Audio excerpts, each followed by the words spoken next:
Samajwadi party के राष्ट्रीय अध्यक्ष श्री अखिलेश यादव जी के आदेशानुसार बुलंदशहर में एक सुनहरा स्थान पर बहुत तेज गति से थार गाड़ी ने टक्कर मारी, जिसमें एक महिला की मृत्यु हुई और शेष लोग घायल हुए। ये पूरा दलित परिवार था और न सिर्फ ये अकेली घटना थी बुलंदशहर में। मुझे बताया गया था कि ताबड़तोड़ 6 घटनाएं लगातार इस तरह की बुलंदशहर में हुई हैं, जहां दलितों की बारात नहीं चलने दी गई, उन पर अत्याचार हुआ, उनको अपमानित किया गया। न सिर्फ बुलंदशहर में, पूरे उत्तर प्रदेश की स्थिति बहुत खराब है।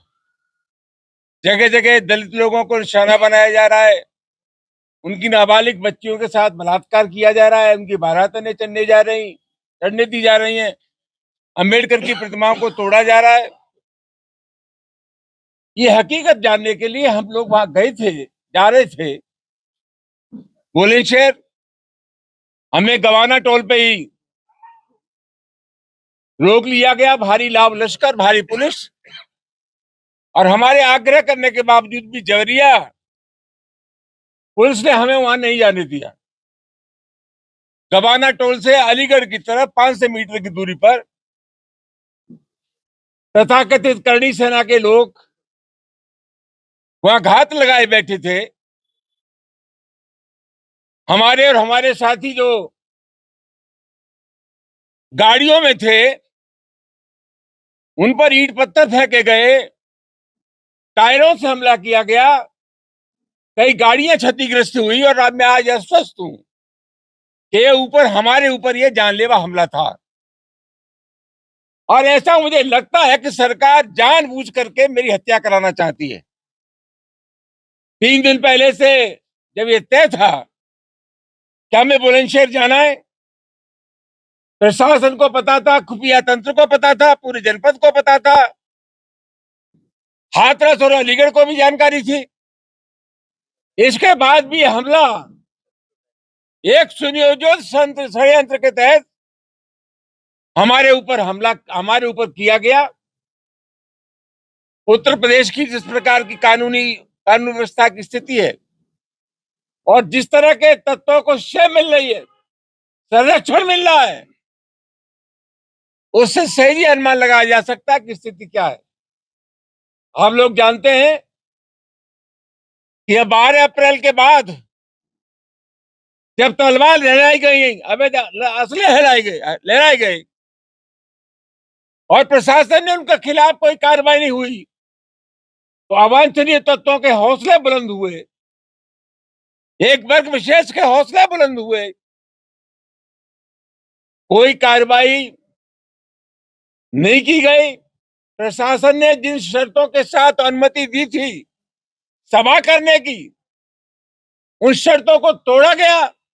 इसका सीधा सीधा मतलब यह है कि यह शासन निरंकुश हो गया है। जानबूझ करके हालात ऐसे पैदा किए जा रहे हैं जहां अराजकता हो, कानून का राज न हो, संविधान का राज न हो। और जिस प्रकार की स्थिति है, प्रतिपक्ष के लोगों को तो राजनीति करना मुश्किल हो जाएगा। मैं सिर्फ यही कह सकता हूं, घटना बहुत महत्वपूर्ण है और इस साजिशन हमारे ऊपर कातिलाना हमला था। ये जो लोग हैं, जो हमलावर हैं, उनको आप किस रूप में देखते हैं? कायर हैं, बुजदिल हैं, नकारा हैं, क्षत्रियों के नाम पर कलंक है। क्षत्रियों का धर्म है गरीबों की रक्षा करना। ये बगल में भरतपुर के राजा सूरजमल क्षत्रिय थे। राजा सूरजमल अंग्रेजों से लड़े, उन्होंने अंग्रेजों की गर्दन काटी, किसी भी गरीब की गर्दन नहीं काटी। ये तथाकथित जो सेना है, मेरा उनसे आग्रह है, पाकिस्तान में आतंकवाद के खिलाफ लड़ो, जाकर के पहुंच जाओ। चीन ने हमारी जमीन पर कब्जा कर रखा है। अरुणाचल प्रदेश को चीन अपने नक्शे में दिलाता है। अगर सही मानों में तुम करनी सेना हो और तुम्हारे अंदर वो जज्बा है, तो पाकिस्तान और चीन की सीमा पर जाओ, वहां अपने जौहर दिखाओ।